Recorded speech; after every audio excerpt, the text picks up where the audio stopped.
নমস্কার, Ramakrishna TV YouTube চ্যানেলের পক্ষ থেকে সকল মা, বাবা, দাদু, দিদা, ঠাকুমা, ঠাকুর দাদা, দাদা, দিদি, ছোট ছোট ভাই বোনদের জানাই অনেক অনেক ভালোবাসা, প্রীতি ও আন্তরিক শুভেচ্ছা।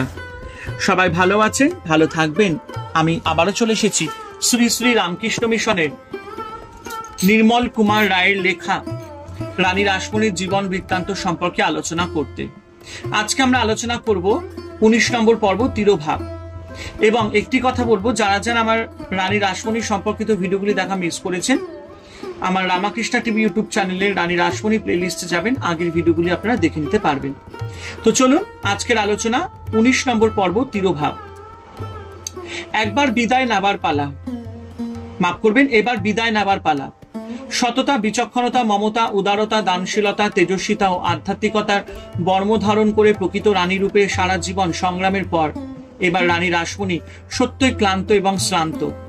মা জগদম্বার অষ্টসখীর অন্যতমা রানীমা মা জগদম্বাকে শ্রীরামকৃষ্ণ নামী সচল বিগ্রহ রূপে দক্ষিণেশ্বর মহাতীর্থে প্রতিষ্ঠা করে এবার ফিরে যাবেন স্বস্থানে। এবার এই লৌকিক রাজ্যের রানী চলেছেন দিব্য রাজ্যের অভিসারে দেহের বন্ধন থেকে মুক্ত হয়ে। জীবাত্মা রূপে এতদিন ভগবানকে তিনি বলেছেন তুমি আমার, এবার তার আকুতি আমি তোমার। এই আমি ও তুমি অর্থাৎ জীবাত্মা ও পরমাত্মার মিলনই মহামিলন। রানীমা সংসারের সকল মিলন অতিক্রম করে আজ চলেছেন সেই মহামিলনের রাসোৎসবে প্রকৃত রাসমণি রূপে। যুগদেবী স্বরূপিণী রানীমার এবার মর্তলীলার অবসান, সকল প্রকার অগ্নি পরীক্ষার পর জীবনের চরম বিজয়, পরম রূপান্তর। তাই 1861 খ্রিস্টাব্দের 19 ফেব্রুয়ারি, 1267 বঙ্গাব্দের 9 ফাল্গুন মহাযোগিনী রানীমার জীবন যেমন শাশ্বত মহাযোগের দিব্যানন্দের সমাধিস্থ দেশের পক্ষে, তেমন ওই দিনটি নিরানন্দের স্রোতে স্নাত এক মর্মান্তিক তমিশ্রা। দক্ষিণেশ্বর দেবোত্তর ইস্টেটের পক্ষে গোপীনাথ দাস প্রকাশিত গ্রন্থে রানীমার শেষ জীবন ও তিরোভাব সম্পর্কে উল্লেখ করা হয়েছে। দক্ষিণেশ্বর মন্দির প্রতিষ্ঠার পর থেকে রানীমা বিশেষভাবে ধর্মকর্ম, পুজো অর্চনা নিয়েই দিন কাটাতেন। এখন থেকে জমিদারি দেখাশোনার ভার জামাতাদের উপরেই ছেড়ে দিয়েছিলেন এবং তিনি যানবাজারের বাড়িতে খুব কম সময় থাকতেন। অধিকাংশ সময় তিনি কখনো বা একা, কখনো বা সপরিবারে এসে দক্ষিণেশ্বরের মন্দিরেই কাটাতেন। রামকৃষ্ণদেব রানীর প্রতিষ্ঠিত মন্দিরের পূজারী হলেও রানী রামকৃষ্ণদেবের মধ্যে অসাধারণ ধর্মভাব দেখে তাকে যথেষ্ট শ্রদ্ধা ভক্তি করতেন। তিনি রামকৃষ্ণদেবের নিকটে বসে ধর্মকথা শুনতেন। অনেক সময় আবার রামকৃষ্ণদেবের মুখে ভজন এবং অন্যান্য ধর্ম সঙ্গীত শুনতেন। রামকৃষ্ণদেব রানীমাকে রানীমা বলতেন। তিনি রানীর কথা মতো তাকে ধর্মকথা ও ধর্মসঙ্গীত শোনাতেন। রামকৃষ্ণদেব রানীকে মন্দিরের প্রতিষ্ঠাত্রী হিসাবে ছাড়াও রানীর মধ্যে অপরিসীম ধর্মভাব দেখে তাকে যথেষ্ট শ্রদ্ধা করতেন। রানীর মধ্যে এইরূপ ধর্মভাব দেখে তিনি বলতেন রানীমা দেবীর অষ্টসখীর একজন। এইভাবে একান্ত ধর্ম সাধনার মধ্য দিয়েই রানীর শেষ জীবন অতিবাহিত হতে লাগলো। এমন সময় রানী একবার উদারময় রোগে আক্রান্ত হলেন। ক্রমে তার এই রোগ জটিল ও গুরুতর আকারে দেখা দিল।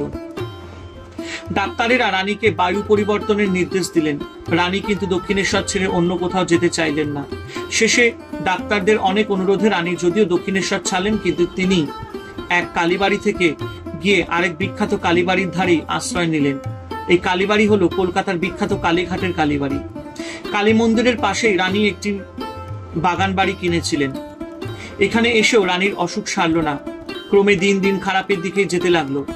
এই সময় রানী তার মৃত্যু আসন্ন বুঝতে পেরে দক্ষিণেশ্বর কালীবাড়ির ব্যয় নির্বাহের জন্য দিনাজপুর জেলায় তিনি যে জমিদারি কিনেছিলেন সেই সম্পত্তি দানপত্র করে দেবোত্তরে পরিণত করতে ইচ্ছা করলেন। 1861 খ্রিস্টাব্দের 18 ফেব্রুয়ারি রানী দেবোত্তর দানপত্রে সই করলেন। এই কাজ শেষ হলে পরদিন 19 ফেব্রুয়ারি রাত্রে রানী তার কালীঘাটের বাগান বাড়িতে শেষ নিঃশ্বাস ত্যাগ করলেন। রানীমার তিরোভাবের অপর বিবরণ জানা যায় প্রবোধচন্দ্র সাঁতরা রচিত রানী রাসমণি গ্রন্থ থেকে। সেখানে উল্লেখ করা হয়েছে, কি হয় কি হয় একটা দুর্ভাবনা সকলেরই মনে উদয় হইতে লাগিল। শেষে রাত্রি 8 ঘটিকার সময় কালীমাতার অর্ঘ্য গুরু পুরোহিত সকলের পদধূলি শিরে লইয়া ও আরো আরো সকলকে আশীর্বাদ করিয়া তিনি রাজচন্দ্রবাবুর সহিত পরলোকে মিলিত হইলেন। সকলেই কাঁদিতে লাগিল। সে কথা বলা বাহুল্য। ক্ষিপ্তপথে যমরুদ্দাম পঞ্চভূত পঞ্চভূতে মিশাইল। 3 জামাতা 2 কন্যা 15 থেকে 16 জন দৈহিত্র দৈহিত্রী দাস দাসী দারোয়ান কর্মচারী সকলকে কাঁদাইয়া রানী পৃথিবী হইতে চির অবসর লইলেন। রানীর মৃত্যুর অব্যবহিত পরে কালীঘাটের আদিগঙ্গার তীরে কেওড়াতলার ঘাটে শবদাহর জন্য চন্দন কাষ্ঠের চিতা প্রস্তুত হইল। লোকজন সকলে রানীর শবদেহ বহুমূল্য চিনাংশুক ও কৌশের বস্ত্র আবৃত করিয়া রৌপ্য তাম্র মুদ্রা সহ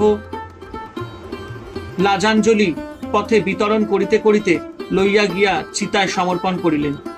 সর্বভূত ধু ধু শব্দে স্বল্পকাল মধ্যেই রানীর দেহ গ্রাস করিল। বাঙালি রমণীকুলের মণি আদর্শ স্থানীয় পুণ্যবতী রানী রাসমণি জীবন সংগ্রামে জীবনের মহাব্রত উদযাপনে জীবনের বিন্দু বিন্দু ব্যয় করিয়া অনন্ত ধামে মহাপ্রস্থান করিলেন। কন্যা জামাতা দৈহিত্র দৈহিত্রী প্রভৃতি বহু সংখ্যক আত্মীয় স্বজনের সেবা ও সমাদরে জীবনের শেষ মুহূর্তেও সজ্ঞানে সকলের অশ্রুধারা সিক্ত হইয়া চিরবিদায় গ্রহণ করিলেন। প্রসঙ্গত উল্লেখ করা প্রয়োজন, কোন কোন গ্রন্থে উল্লেখ আছে 1861 খ্রিস্টাব্দের 18 ফেব্রুয়ারি রানীর অন্তিমকালে দক্ষিণেশ্বর দেবালয় ব্যয় ও রক্ষণাবেক্ষণের জন্য রচিত দলিলের অঙ্গীকার পত্রে সম্মতিসূচক স্বাক্ষর দেবার জন্য রানী তার তৎকালীন জীবিতা 2 কন্যা শ্রীমতী পদ্মমণি ও শ্রীমতী জগদাম্বাকে নির্দেশ করেন, কিন্তু মাতার নির্দেশ সত্ত্বেও শ্রীমতী পদ্মমণি তাতে সই করেননি, যদিও শ্রীমতী জগদম্বা যথারীতি সই করেছিলেন। ফলে মৃত্যুর মুহূর্তে রানীকে যখন গঙ্গা গর্ভে আনা হয় এবং সামনে অনেকগুলি আলো জ্বেলে দেওয়া হয়, তখন রানী সহসা বলে ওঠেন, সরিয়ে দে, ওসব রোশনাই আর ভালো লাগছে না, এখন আমার মা আসছেন। তার শ্রীঅঙ্গের প্রভায় চারিদিক আলোকময় হয়ে উঠেছে। কিছুক্ষণ পরে মা বলে, পদ্ম যে সই দিলে না, কি হবে মা? কথাগুলি বলেই পুণ্যবতী রানী শান্তভাবে মাতৃক্রোড়ে মহাসমাধিতে শয়ন করলেন। উল্লিখিত ঘটনা প্রসঙ্গে শ্রীমতী পদ্মমণির প্রবীণ আইনজ্ঞ প্রপৌত্র শ্রদ্ধেয় আশুতোষ দাস মহাশয় বলেন যে ওই ঘটনাটি একেবারেই ঠিক নয়।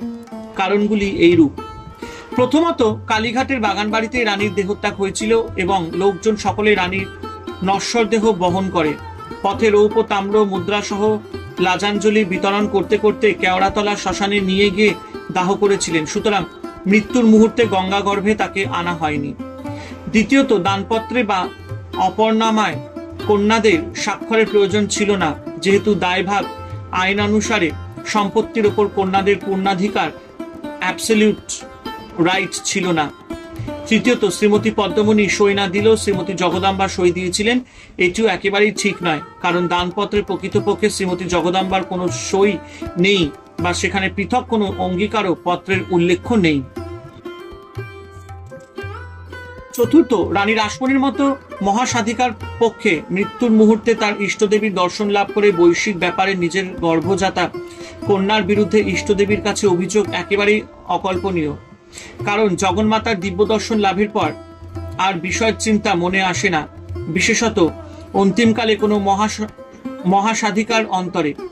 এই বিকৃত ঘটনার দ্বারা শ্রীমতী পদ্মমণিকে অবজ্ঞা করার বদলে বরং রানী রাসমণিকে বিশেষভাবে হেয় করা হয়েছে।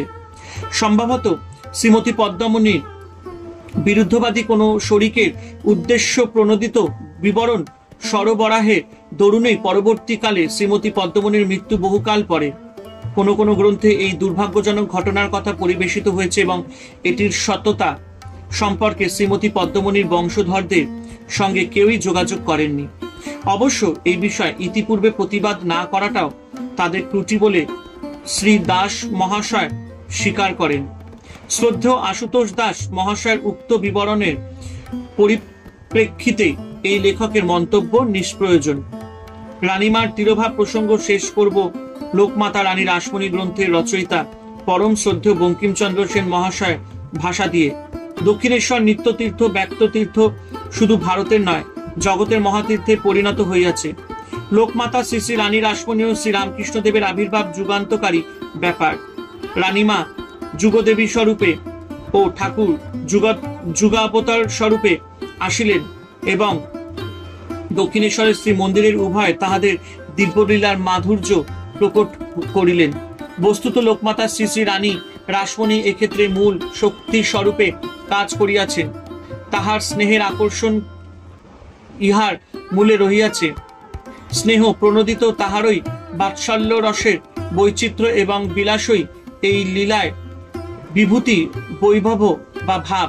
প্রকৃতপক্ষে রানী রাসমণির কৃপায় আমরা ঠাকুরকে পাইয়াছি বিবেকানন্দকে এবং সনাতন ধর্ম রক্ষার বিশ্ব জননীর দিব্যলীলা প্রত্যক্ষ করিবার সৌভাগ্য আমাদের ঘটিয়াছে। রানীমা গৃহস্থলিতে লক্ষ্মী স্বরূপিণী, দিন দরিদ্রের সেবায় অন্নপূর্ণা স্বরূপিণী, শরণাগতদের পক্ষে জননী স্বরূপিণী, প্রতিপ্রাণাদের মধ্যে সাবিত্রী, সমতুল্যা, দৈত্য দলনে রণরঙ্গিনী, চণ্ডী। ধর্মের জগতে তিনি সর্বধর্মের সমন্বয় বিধায়িনী এবং সকলের পক্ষে তিনি ছিলেন জননী। কিন্তু তিনি কি গিয়াছেন? তিনি আছেন, আমাদের ছাড়িয়া যান নাই, এই কথাই বলিব। ঠাকুর বলিতেন, রানীমা বিশ্বজননী জগদম্বা ধরাধামে তাহার লীলা বিস্তার করিবার জন্যই আসিয়াছিলেন প্রকৃতপক্ষে। এইসব লীলার নাহি হয় পরিচ্ছেদ, আবির্ভাব তিরোভাব মাত্র কহে বেদ। দক্ষিণেশ্বরের তীর্থ যেমন থাকিবে চিরকাল, শ্রী শ্রী রানী রাসমণিও সেই সঙ্গে আমাদের স্মৃতিতে নিত্য মহিমায় উদ্দীপিতা থাকিবেন এবং লোকমাতা স্বরূপে সর্বকালে আমাদের পূজা গ্রহণ করিবেন। প্রণাম তাহাকে, শতকোটি প্রণাম। বিদ্যা সমস্তাস্তব দেবী ভেদা, স্ত্রিয় সমস্তা সকলা জগৎসু, তয়কয়া পুরী তমস্বয়ত কাতে স্তুতি স্তব্য পরা পরোক্তি।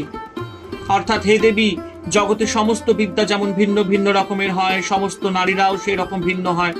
তুমি একাই এই সমস্ত সমন্বয় সাধন করেছ, সুতরাং তোমার আর প্রশংসার কি আছে? তুমি সমস্ত প্রশংসার ঊর্ধ্বে। হরে কৃষ্ণ কৃষ্ণ কৃষ্ণ হরে হরে, হরে রাম রাম রাম হরে হরে। জয় শিব শম্ভু, জয় দেবী দুর্গা দুর্গতি নাশিনী, জয় মা কালী।